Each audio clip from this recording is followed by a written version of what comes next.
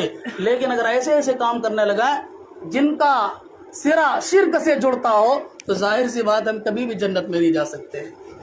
میں اگر کوئی یہ سمجھتا ہے کہ جو ہم جھنڈا اٹھاتے ہیں 15-20 فٹ کا، اس کے اندر جان ہے، اگر ہم اس کی بے حرمتی کریں گے ہمارے گھر کے اندر وبال آ جائے گا. ہم ہر سال ہمارے باپ دادا 100 سال سے اٹھاتے آ رہے ہیں، اس سال اگر ہم نہیں اٹھائیں گے تو شاید ہمارا گھر ہی سارا کا سارا تباہ ہو جائے گا، ہم بھی مر جائیں گے. یاد رکھیے ایسا عقیدہ اگر کسی بھی مسلمان کا ہے تو ظاہر سی بات ہے وہ مسلمان نہیں ہے. حضرت کے ساتھ وہ مسلمان نہیں ہے. اس لیے کہ کسی بھی چیز کے اندر تاثیر نہیں ہے. چھری کے اندر بھی کاٹنے کی صلاحیت نہیں ہے، موبائل کے اندر بھی کوئی آپ ویڈیو دکھانے کی صلاحیت نہیں ہے. کوئی بھی چیز آپ لے لیجئے مثال کے طور پر، اس کے اندر بذات خود کوئی اثر نہیں ہے. چیزوں کے اندر اثر ڈالنے والی ذات اللہ تعالیٰ کی ہے. آپ چھری سے روزانہ ذبح کرتے ہیں، مرغی ذبح کرتے ہیں، بکری ذبح کرتے ہیں، سب کچھ ذبح کرتا ہے، جو کچھ کاٹتے ہیں کٹ جاتا ہے. لیکن جب اللہ رب العزت کا حکم ہوتا ہے اس کے ساتھ تب کٹتا ہے. یہی چھری حضرت ابراہیم علیہ السلام کے ہاتھ میں بھی تھی. انہوں نے بھی حضرت اسماعیل علیہ السلام کی گردن پر پوری طاقت کے ساتھ پھیرا تھا، مذاق نہیں کیا تھا. اس کے باوجود بھی نہیں کٹا تھا. کیوں؟ اللہ تعالیٰ کا حکم نہیں آیا تھا. آگ کے اندر جلانے کی خاصیت ہے کہ نہیں ہے؟ کوئی آدمی ڈال سکتا ہے آگ کے اندر اپنے پیر کو، اپنے انگلی کو، اپنے ہاتھ کو؟ نہیں ڈال سکتا. سب کو پتا ہے کہ آگ کے اندر آگ کا کام جلانا ہی ہے. لیکن وہ کون سی آگ تھی جس میں حضرت ابراہیم علیہ السلام کو ڈالا گیا تھا؟ اس کے باوجود بھی آگ نے ایک بال کو بھی نہیں جلایا تھا. پتہ یہ چلا. یہ تو مثالیں ایسی ہیں جس سے سمجھا جا سکتا ہے کہ کسی بھی چیز کے اندر کوئی اثر کرنے کی صلاحیت نہیں ہے. اثر کرنے کی صلاحیت اس وقت پیدا ہوتی ہے جب اللہ رب العزت اس کے اندر اثر ڈال دیتے ہیں. ہر چیز کا خالق و مالک اللہ رب العزت ہے. اس لیے اے میرے بھائیوں، یہ جو ہم محرم کے اندر جھنڈا اٹھاتے ہیں، نشان اٹھاتے ہیں، تعزیہ اٹھاتے ہیں، اور دیکھا ہی جا رہا ہے سال بسال یہ سب خرافات بڑھتے ہی جا رہے ہیں. پہلے چلیے ایک نشان اٹھتا تھا، کچھ سالوں سے سنا کوئی گھوڑا بناتا ہے اور مستی کرتا ہے. اور یہ گھوڑا بنانے والے، نشان اٹھانے والے، ذرا جو دیندار لوگ ہیں، سمجھدار لوگ ہیں، صحیح سمجھ رکھتے ہیں، ان کو تو یہ بات فوراً سمجھ میں آ جانا چاہیے کہ بھئی اگر یہ دین کا کام ہوتا ہے، نشان اٹھانا، جھنڈا اٹھانا یا کوئی تعزیہ اٹھانا، تو حضرت ہمارے امام صاحب کو آگے ہونا چاہیے کہ نہیں؟ کہتے چلیے کب اٹھاتے ہیں نشان اٹھانا؟ 5 تاریخ کو. 5 تاریخ کو امام صاحب اعلان کرتے کہ آج بھائی 5 محرم ہے، مغرب کے بعد فلاں بجے اتنے بجے آپ مسجد میں سب لوگ جمع ہو جائیں گے، یہ ہم نشان اٹھائیں گے، یہاں سے تعزیہ روانہ کریں گے اور ہر گھر گھمائیں گے. لیکن جتنے دیندار اتنے اس سے دور بھاگتے ہیں، جتنے بددین اتنے اس سے سب سے زیادہ قریب ہوتے ہیں. یہ جتنے بھی باہر کمانے والے لوگ ہیں وہ سب کے سب بقرعید میں نہیں آئیں گے، عید میں نہیں آئیں گے، رمضان میں نہیں آئیں گے. سب کی اگر دل کی خواہش پوچھیں اور وہ آنا چاہتے ہیں تو محرم میں جائیں گے، گھر محرم میں منائیں. ہم گھر میں محرم منائیں گے، وہاں مستی کریں گے، موج مستی کریں گے. پتہ یہ چلا یہ سب شیطانی چیزیں ہیں جو شیطان قسم کے لوگوں کو کھینچ کر لاتا ہے. اس لیے بڑی معذرت کے ساتھ یہ کوئی دین کا کام نہیں ہے. آپ لوگ ذرا مل کر بیٹھیے اور اس طرح کی چیزوں کو ختم کیجیے. یہ کہ کیا ہوا کہ 2-3 سال سے اور زیادہ بڑھاوا ہی اس کے اندر ہوتا جا رہا ہے، بڑھوتری ہوتی جا رہی ہے، اضافہ ہی ہوتا جا رہا ہے. کوئی اس کے اندر روکنے ٹوکنے والا نہیں ہے. گاؤں کے سمجھدار لوگوں کو چاہیے کہ اس طرح کی چیزوں کو بالکل ختم کر دیں. 1 گز زمین کے لیے آپ اپنے دین و ایمان کا سودا کریں، یہ کہیں کی عقل مندی کی بات نہیں ہے. کچھ بوڑھے پرانے لوگ ہیں وہ کہتے ہیں کہ جہاں پر ہم لوگ نشان اٹھاتے ہیں یا تعزیہ بناتے ہیں، کم سے کم کسی بہانے سے وہ جگہ محفوظ ہے، ہماری جگہ وہ جگہ محفوظ ہے. پورا گاؤں مسلمانوں کا ہے، پاس میں مسلمان کا گھر ہے، کسی غیر کے قبضے میں تو نہیں جائے گا. اگر وہ جگہ چھوڑ دیں لے لیا، اس کی وجہ سے آپ کے اندر سے برائی ختم ہو رہی ہے، آپ گناہ کرنے سے بچ رہے ہیں، تو شوق سے ایسے کام کو چھوڑ دینا چاہیے، اور یہ بالکل ڈر دل سے نکال دیجئے کہ جو اس کام کو ہر سال انجام دیتا ہے اس پر کوئی آفت آ جائے گی، کوئی مصیبت آئے گی، کوئی مصیبت آنے والی نہیں ہے۔ اللہ رب العزت پر توکل کیجئے، ساری چیزوں کا خالق و مالک اور سارے نفع نقصان کا مالک وہی ہے۔ بات یہ ہے کہ اگر کسی درخت کی پوجا کی جاتی ہے اور کچھ لوگ وہاں جاتے ہیں الٹا سیدھا کرنے کے لیے، اس کو اگر پٹک دیا جاتا ہے تو ایسی جگہ شیطان کے اڈے ہوتے ہیں، وہ شیطان مسلط ہوتا ہے، وہ شیطان آپ پر اٹیک کرتا ہے، جس کی وجہ سے آپ یہ سمجھتے ہیں شاید اسی کے اندر اثر ہے، حالانکہ اس کے اندر کوئی اثر نہیں ہے۔ اس لیے ہمیں ان سب چیزوں کو سمجھنے کی ضرورت ہے۔ اللہ تعالیٰ سے دعا ہے کہ ہمیں وہ ان کہی ہوئی باتوں پر عمل کرنے کی توفیق عطا فرمائے۔ وآخر دعوانا ان الحمد للہ رب العالمین۔